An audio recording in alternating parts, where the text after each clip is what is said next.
Peu de temps après, il fut apporté au château de Roccasecca, les lieux où il naquit. Là, le jeune Thomas va rester jusqu'à l'automne de 1245. De toute façon, rien n'est négatif pour lui. Là, il étudie, pense, réflexionne et inclut commence à écrire ses premières œuvres. Apprend à être plus réservé, moins impulsif. Apprend de penser avant de faire une action. Peu à peu, sa mère laisse la surveillance mise pour Thomas. Et le jeune Thomas profite de cette fait pour continuer ses choses. Un jour, à une heure précise, il convenait avec son grand ami, Jean de Saint-Julien, l'attendait par la fenêtre, et en bas, ils prennent le cheval et se mettent en chemin pour Naples.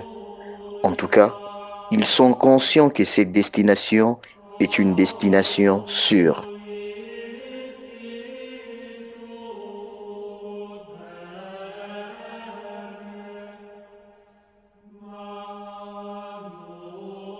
Ainsi alors, nous avons Thomas d'Aquin à Paris.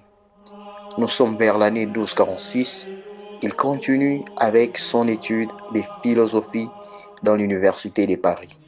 En même temps, commence l'étude de la théologie dans le couvent de Saint-Jacques. Assiste comme élève dans le cours d'Albert le grand professeur, le grand philosophe du Moyen Âge. Il va être une influence très importante dans la vie intellectuelle de notre penseur.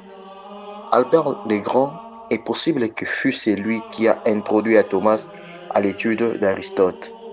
Et Thomas fut le plus grand à réaliser une synthèse sur Aristote.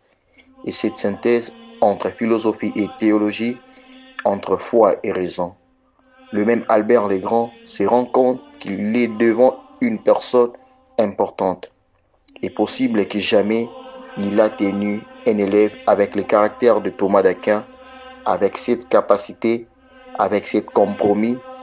Pour cette raison, lui demande qu'il l'accompagne à Cologne, qu'il soit son assistant dans quelques cours qu'il va prononcer sur le nom divin et l'éthique à Nicomaque. Le nom divin, une œuvre de Dionys d'une grande influence platonique, et l'éthique à Nicomaque d'Aristote. Ces deux œuvres vont être comme un symbole de la grande influence que Thomas d'Aquin va avoir dans ses pensées, le néoplatonisme et l'aristotélisme. Durant cette époque, le pape Innocent IV connaît déjà bien à Thomas d'Aquin et arrive à parler de sa capacité, de son travail, de son niveau intellectuel. Pour cela, et aussi pour le fait que Thomas d'Aquin appartient à une bonne famille, lui va offrir la baille de Monte Cassino. Il était très important, c'était une charge fondamentale, c'est ce que sa famille a toujours désiré. Ainsi, il pourrait avoir une position politique importante, une position qui lui permettrait d'être au milieu de ces disputes entre le pape et l'empereur. Pour un peu plus, reçoit un poste avantageux qui lui permettrait plus de sécurité, plus de commodité, plus de privilèges, mais il ne va pas être. Il en a en clair en tête l'investigation, l'étude, la réflexion, et rien ne va lui enlever de là. Peu de temps après, en 1250, s'est produit un événement important dans la vie de notre philosophe. Il va être initié comme professeur et en concret comme lecteur du Sainte-Écriture. Sa charge, professeur bachelier. Le professeur bachelier avait un travail de 2 ans. 2 ans qu'il devrait utiliser et commenter un texte biblique. Mais la gloire de Thomas d'Aquin supère le frontière. On s'appelait bachelier Saint-Cyr parce qu'il fallait commenter 7 livres de Pierre Lombard.